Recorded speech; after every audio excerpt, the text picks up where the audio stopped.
Ladies and gentlemen, welcome this evening to the Murray City Council meeting for Tuesday, October 4th, 2016.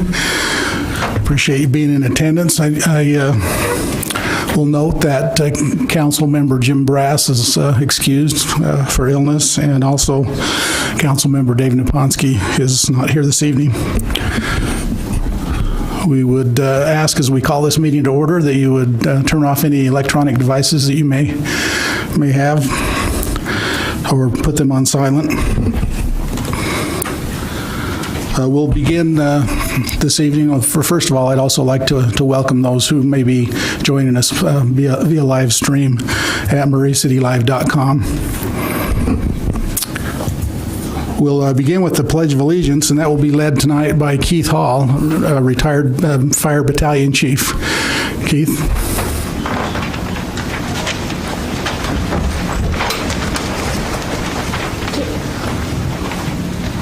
I pledge allegiance to the flag of the United States of America and to the republic for which it stands, one nation, under God, indivisible, with liberty and justice for all. Thank you, Keith. We have no minutes for approval this evening, so we'll move right into our special recognition. Item 5.3.1 is to consider a joint resolution of the Mayor and Municipal Council of Murray City, Utah, declaring October 17th through 19th, 2016 as Substance Abuse and Violence Prevention Campaign. You only live once, making healthy choices. And Mayor, would you like to read that resolution? Debbie, would you mind coming up and standing next to me? That'd be great. Thanks very much.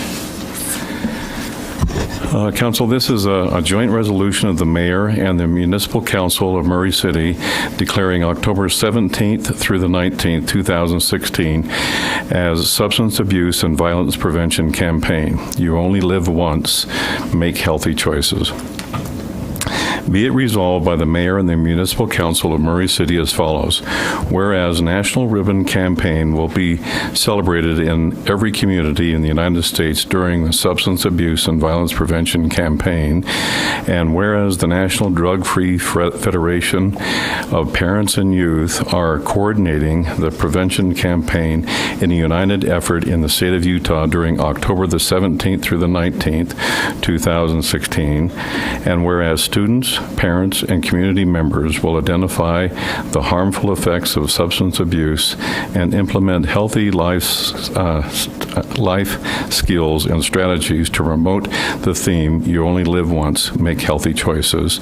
And whereas students, parents, and community members will recognize problems, behaviors associated with substance abuse and violence, such as child abuse and domestic violence, delinquency and law enforcement involvement, school dropout and unemployment, health and behavioral health issues, teen pregnancies, whereas, and most importantly, the focus of our campaign is to identify healthy coping skills, school, family, community support, and resources to promote protective factors and decrease problem behaviors. Now, therefore, be it resolved that we, the Mayor and the Murray City Municipal Council, do hereby declare and support October 17th through the 19th, 2016 as Substance Abuse and Violence Prevention Campaign. You only live once. Make healthy choices. Back to the council. Thank you, Mayor. Do I have a motion to approve this resolution? I'll move to adopt the joint resolution of the Mayor and Municipal Council of Murray City, Utah, declaring October 17th through 19th, 2016 as Substance Abuse and Violence Prevention Campaign. You only live once. Make healthy choices. I'll second that. Okay. Ms. Hurley? Aye. Mr. Heck? Aye. Mr. McCown? Aye. Motion passes unanimously. Great.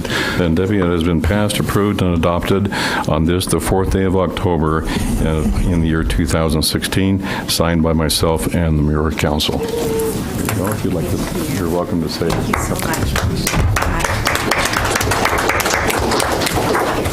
Deb, would you like to say a few words? Yeah, we'd just like to thank the council members and the mayor for your time and support. Substance use in Murray School District is a problem, especially with underage drinking, and we appreciate the support from law enforcement, the city, to drive down those numbers. If you notice on the proclamation, students in 8th, 10th, and 12th grades, their 30-day alcohol use is higher than the state average. And as a Murray person who grew up here and, I just really love this community and working for the school district, those numbers are alarming. So as we work together to drive down those numbers, help students recognize healthy coping skills and not get involved in those problem behaviors, the results will be phenomenal, not only for the individuals, but our community. So we really thank you for that in your time working with students in the community to address these problem issues. And Darren?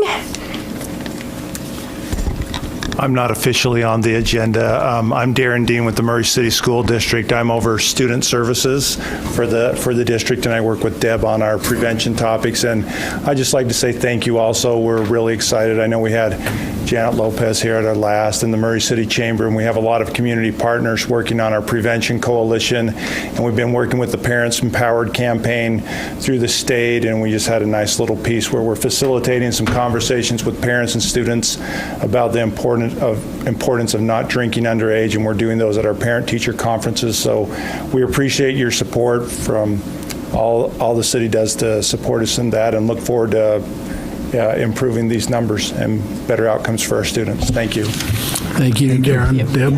Any other comments from the members of the council? Just appreciate all you guys do. This is really important, and we appreciate it. We're thankful to be partners with you on this. Yes, thank you for being here, and it's always great to see you, Deb. Thanks for all the work you do. Thank you. Appreciate that. Okay, thank you. Well, our next item on the agenda, item 5.3.2. First of all, congratulations from the promotion to new police sergeants, Louis Argueta and Chris Beckenfeld. And we'll have Chief Burnett make this presentation.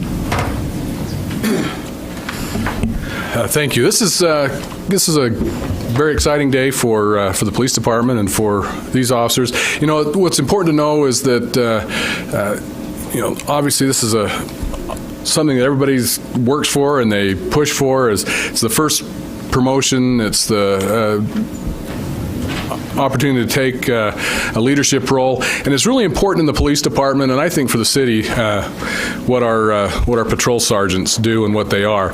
For those who don't know, they're our first line supervisors. They're the ones that are responsible for our patrol officers and for what goes on in the city as far as the police department, and which means after we're all home and in bed, probably the person that's in charge of the city is Lewis. No, I'm just kidding. So it's really an important. We see it as an extremely important function in the police department. So the fun thing about this is, well, it's good and bad. For me and probably for everybody else, but there's always usually we do the test. We test and establish a roster about once every year and a half or so, and we get anywhere from 10 to 15 officers that will test and go for this position. Which is just, to me, is very impressive, considering that sometimes there's one, sometimes there's two or three positions that might come open during that time. So it's a lot of competition, a lot of good people that have a lot to offer the police department, and that's where we are today. The last couple of weeks, I've had the opportunity of sitting down with 8 of our best officers, and we have a lot of great officers. But to sit down and listen to them and talk to them as they talk about where they've been, what they're doing, their goals and their aspirations, you realize just how good how good we are. I mean, we've got great members of our police department, whether they're in supervisor positions or wherever they're at. It's really impressive to me to see the caliber of people we have doing the job out there. And then I have the hard decision of making choices, and we feel good, excited about these two officers. They've spent a lot of time, done a lot of hard work, as have many others. Lewis has been with us 22 years. I remember sitting on the oral board when he came in as a sergeant even. And I'm impressed by your memory, Chief. there are some things, if you get past about last week, I've got pretty good memory. Well, he started as a reserve.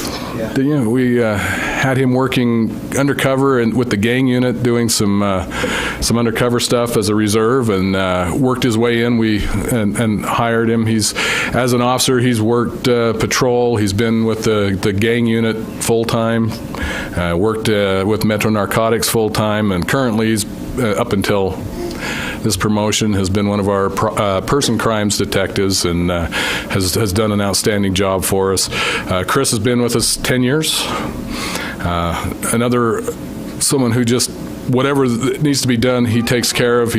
Both of them have been SWAT team members. Chris is currently on our SWAT team and is coming out of detectives. Just as a little side note, that Chris is really good at organizing and helping move cases along. He was the lead detective in the Lee Mart shooting, and with the rest of the detectives, they did a phenomenal job of putting together, and say things that just make you proud to look at all the different officers we have.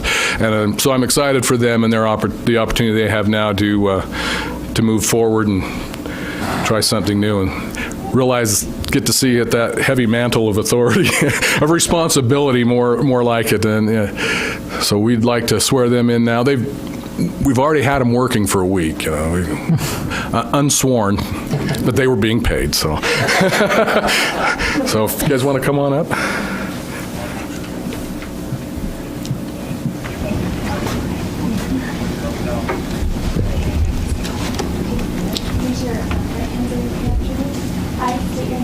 I, Chris Breckenbrough, do solemnly swear to support, obey, and defend the Constitution of the United States and the Constitution of the State of Utah, and perform the duties of my office as a Murray City Police Sergeant with fidelity.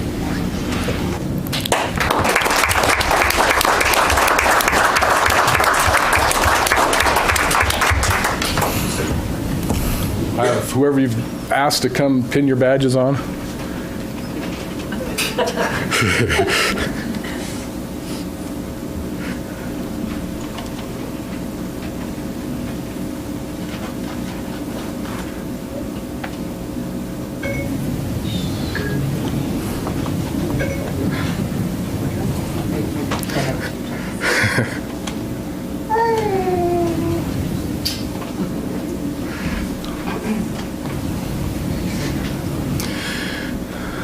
So I think you'll find and know, as I know, that I'm confident that the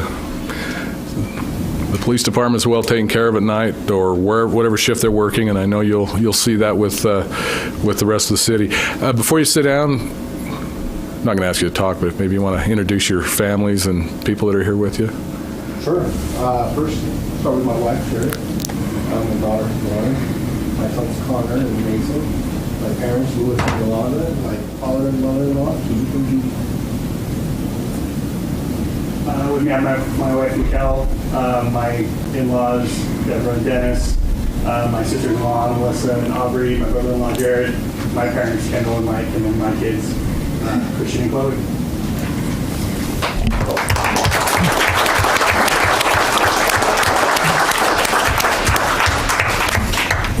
Once again, congratulations to both of you. I know how much work it takes to rise to the top, to get promoted, and the added responsibility is probably more than the added pay. But thank you for your willingness to take on the responsibility, and we're so proud of our police department.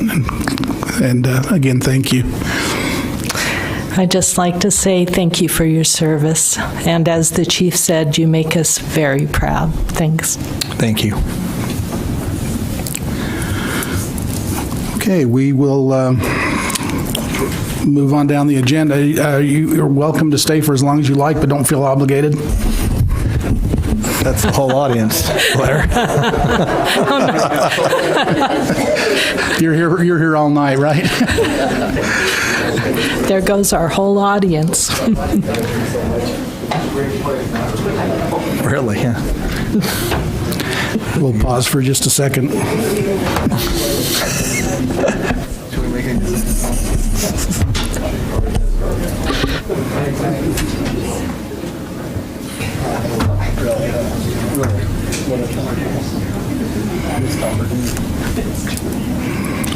Okay, our next item on the agenda, item number 6, citizen comments. If there is anyone here who would like to address the council this evening on any matter other than the public hearing that we'll be having in just a moment, now would be a time for you to approach the council. Is there anyone who would like to take that opportunity? Everyone left. Okay, seeing none, we'll move on. We have no consent agenda this evening. We do have a public hearing. Item 8.1.1, staff and sponsored presentations and public comment on the following matter. This is a public hearing to receive input with respect to the issuance of approximately $6,950,000 of sales tax revenue bonds, and B, potential economic impact of the project to be financed with proceeds of said bonds may have on the private sector. Justin. Appreciate coming before council tonight. Our bonds that we're issuing are just a general purpose would be to help with facilitate our downtown redevelopment. If we want to talk about the private sector impact, Preston, would you like to take any shot at that? Or it's going to help with redevelopment of our downtown, which will have some significant impact on our economic situation there. So any questions? Or I know this is public, it's a public hearing, so the public can give input on this project, and I'll leave it at that, unless there's any other questions. Any questions of Justin? Okay, thank you, Justin. We'll go ahead and open the public hearing then for any public comment. Is there anyone who would like to speak to this matter this evening? Seeing none, we'll go ahead and close the public hearing. And apparently there is no further council action required because of the action that we took last meeting, Frank, is that right? That's correct. This is just part of the bond issuance process. I think just the record notes, there were no public comments regarding the issuance, and no objections, of course, that it had any impact on private sector because these are being used for public purposes. Okay, thank you, Frank. And thank you, gentlemen. Okay, we have no unfinished business. We'll move to item 10, new business. Item 10.1 is to consider a resolution approving an interlocal cooperation agreement between the city and Salt Lake County for maintenance of traffic signals within the city. Frank? Yeah, so this is approving an interlocal agreement. As you know, the council must approve agreements with other governmental entities. In this case, it's with Salt Lake County. Salt Lake County has the resources and does take care of traffic signals throughout the valley, throughout Salt Lake County.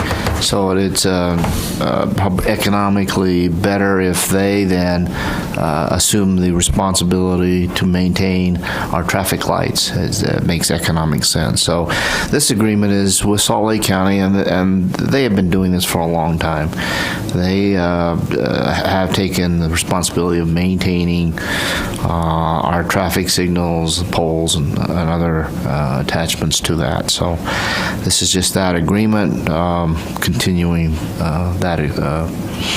that maintenance responsibility and setting the fees and the cost for that. Okay, any questions of Frank? Okay, seeing none, I'll consider a motion. I'll move that we approve a resolution that we approve the resolution and an interlocal cooperation agreement between the city and Salt Lake County for maintenance of traffic signals within the city. I'll second. A motion by Mr. Hales and a second by Ms. Turner. Any discussion on the motion? Okay, seeing none, we'll call for a vote. Ms. Turner. Aye. Mr. Held. Aye. Mr. Kemp. Aye. Motion passes. Okay, item 11 then is the report of the mayor. Thank you, Councilman Brass. I have several items I'd like to go over tonight, and I'll try and go through them quickly, but a couple of them are kind of lengthy. The first one is probably the most important one that all of you know about and we've been working on for almost a year or so, but we got official approval yesterday and again today. We verified that we could publicly state that we have gotten Utah State University as our anchor tenant into a building that will be built on the corner of 48th and State Street. And so we're very excited about that.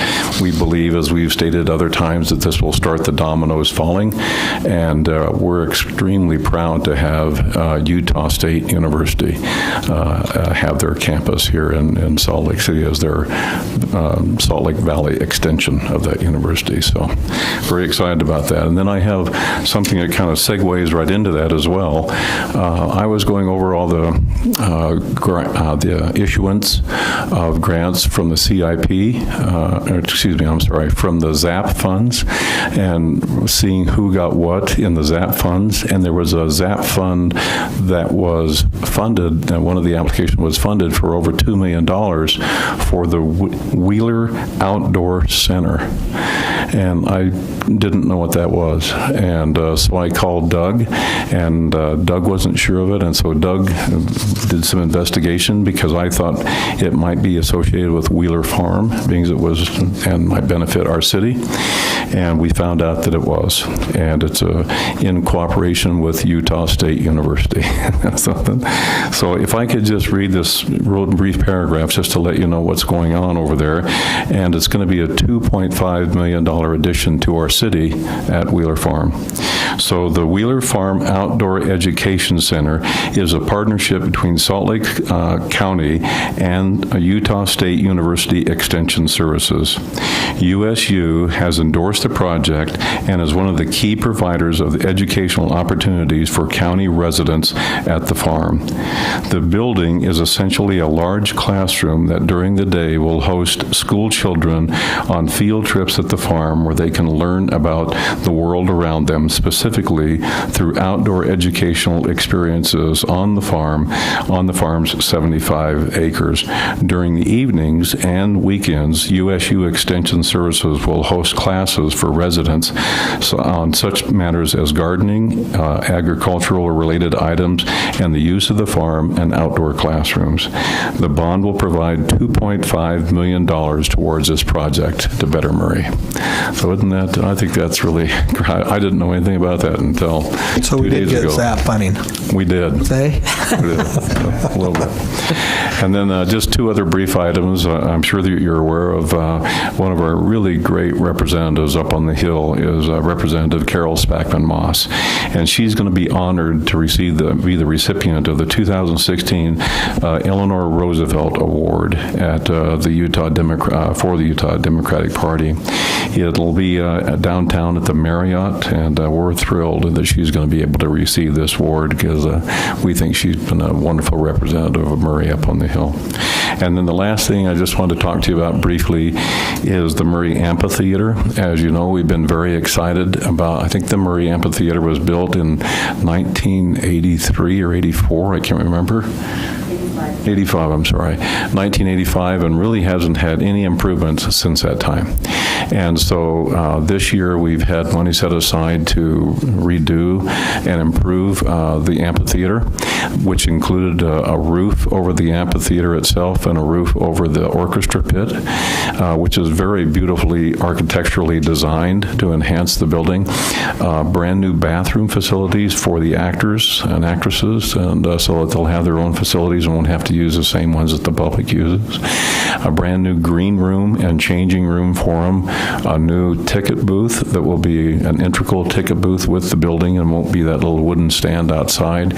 It'll be in combination with a concession stand that will be an in-house concession stand. And once the ticket booth is no longer needed during the evening, the tickets have been sold, that expands so the concession stand can expand into that area for people who come out at intermission or anything like that. And then a brand new control booth. And also they're taking out 2 or 3 rows of area seats, redoing all the concrete and making an entire section available to ADA in there. Well, we thought that was going to be about $2.2 million. And it came the lowest bid, the one we would like to award, came to several $100,000 above that. And so it came incumbent upon us to either say we couldn't do that or to find the money somewhere else. And there was no money just left around in the hangar somewhere. And so we've looked at a bunch of other projects that might be delayed 1 year or something, or set back so that they might be less important projects. And we've worked with Tim and we've worked with Doug and myself, and we've identified certain projects that are important, but it would not hurt them at all to be delayed, maybe 1 year. Push back. If I can just give you a for instance of one of the projects, the UV filter over at the swimming pools was a very expensive UV filter. We've lived without it for 20 years. We might be able to live without it for 21 years, and I put it over there.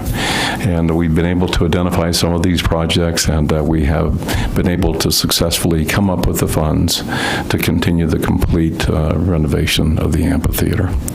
And so we were thrilled with that. We don't think it's going to seriously harm any of the other capital improvement projects that we're all excited about, but we want to see a completion of a major project like this instead of some other smaller things that can be deferred. So I just want to let you know that process has taken place and that we will be awarding the amphitheater bid, and they'll be able to start construction next week. And that's important because we would like to have the thing completely done by the 1st of May, so it'll be ready for all the productions of next year. That would be wonderful. That's great. That's all I have for this evening. Thank you. Thank you, Mayor. Any questions of the mayor? Thank you very much. That's a very positive report. I'm impressed that Utah State follows Justin around. But with that, it's the end of our agenda, so we'll be adjourned.